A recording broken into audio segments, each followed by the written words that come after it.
তোমাদের এই যাত্রা যে ঠিক কোন জায়গায় আটকানো হয়? ভগবান গোলার মধ্যে যখন যাত্রা এগোচ্ছে রানীতলার দিকে, সেইখানেই আটকানো বলতে একটি বিডিওর গাড়ি সেই যাত্রার মাঝখানে ঢুকে পড়ে এবং হাবভাবটা ছিল যে বেশ করেছি ঢুকেছি। এটা মূলত হচ্ছে এই ধরনের বিডিওরা একাধিক জায়গায় বিডিও এসডিওরা তারা তৃণমূলের যে দুর্নীতির স্ট্রাকচার সেই স্ট্রাকচারের অংশ হিসেবে কাজ করছে। এনার সম্পর্কে এরা একাধিক অভিযোগ আছে, এর আগেও ঘেরাও হয়েছে একাধিকবার গ্রামের মানুষদের দ্বারা।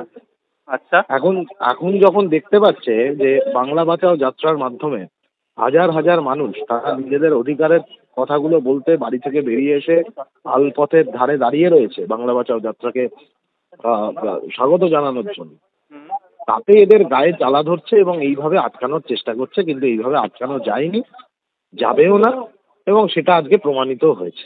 এটা কি তোমাদের মনে হয় কোন রকম ইচ্ছাকৃত শাসক দলের থেকে চক্রান্ত করে করানো হয়েছে এরকম কিছু অভিযোগ? একেবারেই ইচ্ছে করে করা হয়েছে, যাতে করে একটা অশান্তি তৈরি করার চেষ্টা, কিন্তু কোন রকম অশান্তি পাকানোর সুযোগ আমরা দিইনি এবং সরাসরি আমরা ওই গাড়িটিকে ওখানে আটকে এটা চার্জ করা হয় যে কোন সাহসে বাংলা বাঁচাও যাত্রার মতন এরকম একটা মানে জনতার মুখরিত সখ্যে চলতে থাকা একটা যাত্রা তার মাঝখানে উনি গাড়িটা কোন সাহসে ঢোকালেন, এই জবাব ওনার কাছে চাওয়া হয়, উনি জবাব দিতে পারেননি, সুর করে পালিয়ে গেছেন। তোমরা কি আলাদা কোনো স্টেপ নিচ্ছ এই ক্ষেত্রে? এরপরে দেখা যাবে, আপাতত যাত্রার যা যা কর্মসূচি আছে সেই কর্মসূচিগুলো চলবে, দেখা যাবে।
Hey!